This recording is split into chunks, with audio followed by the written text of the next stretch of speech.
ګرانو څارونکو او لوستونکو ستړي مه شئ. له ډېرې مودې وروسته یو ځل بیا له یو نوي لوست او ویډیو سره راستون شوم. هیله من یم چې د دې دمه به روغ او جوړ یاست. په دې نننۍ ویډیو کې د بیل یا ګډ لیکدود په اړوند یو لوست درته وړاندې کوم. هغه هم د سربلیزو جوړو. سربل یعنی preposition یا حروف پیشین چې ورته په دري کې وایي.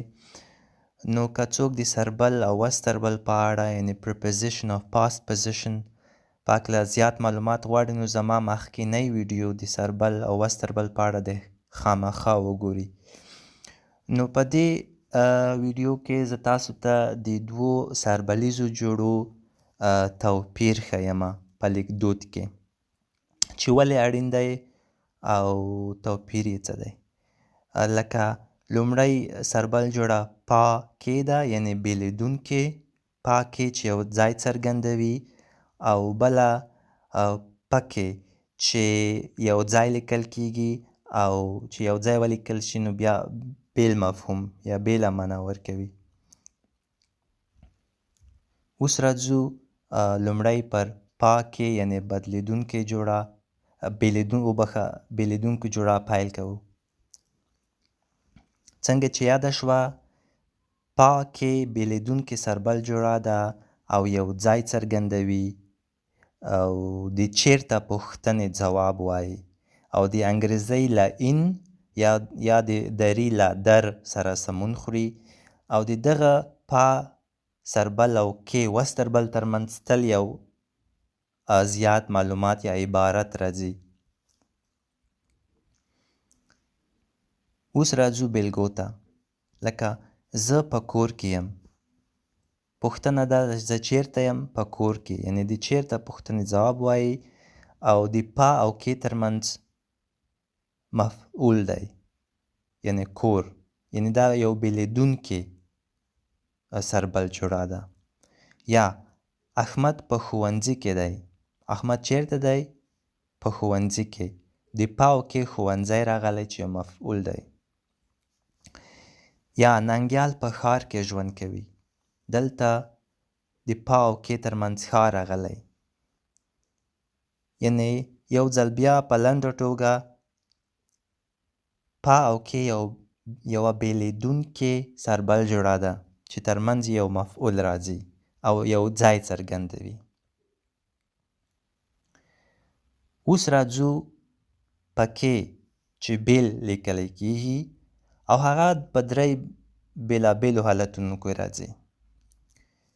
لومړی حالت دا دی چې دا هم د پا او کې غوندې یو ځای څرګندوي خو له یو ځای سره د اړیکې په توګه کارول کیږي یعنی یو ځای چې په مخکینۍ خپلواکه جمله کې یاد شوی هغې ته د اړیکې یا اشارې په توګه کاریږي او دغه وایي یا سربل جوړه د انګریزۍ له اینساید سره سمون خوري یعنی په بله وینا د یو څه دننه یا منځ ته اشاره کوي او دا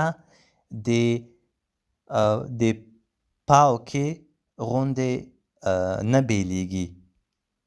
لکه ما ته هغه کلی خوند راکوي ځکه چې جانان مې پکې اوسیږي. دلته پکې د کلي ته اشاره کوي. مخکې په خپلواکه جمله کې کلی راغلی نو هغه ته اشاره کوي او هغه ځای سره اړیکه ښیي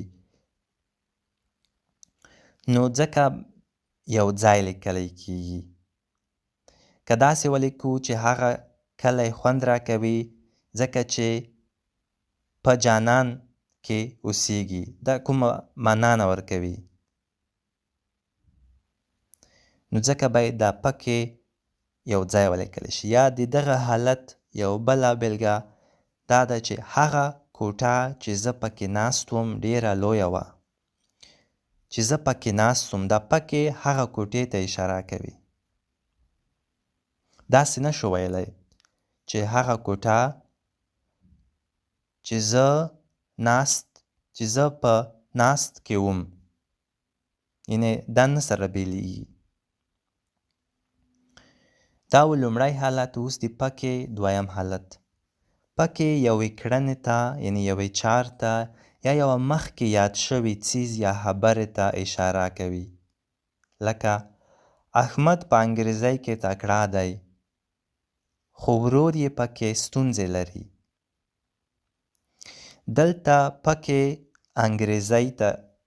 په انګریزۍ کې تکړه کېدل ته اشاره کوي. یا بله بېلګه، هغه څه چې زه پکې کمزوری یم څوک وهنه ده. دلته پکې هغه څه ته اشاره کوي. یعنې داسې نشو ویلی هغه څه چې زه په کمزوری کې یم. داسې نشو ویلی، یعنې دا نه بیلیږي، ځکه باید یو ځای ولیکلی شي. اوس د پکې دریم حالت ته راځو. پکې کله نه کله د په اړه یعنې په هکله معنا ورکوي چې په انګریزۍ کې ورته about وایي. لکه زما خو دغه خبره خوښه شوه، تاسو پکې څه وایئ؟ دلته پکې د هغه خبرې ته اشاره کوي چې زما خوښه شوه.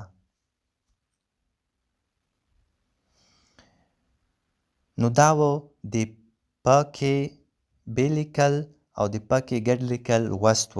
هیله لرم چې خوښ شوی مو وي او څه مو ترې زده کړي وي. او یو ځل بیا یې د مهم توپیر را لنډوم. یعنې پکې بېلېدونکې سربل جوړه ده او په د په او کې ترمنځ تل یو مفعول راځي او یو ځای څرګندوي.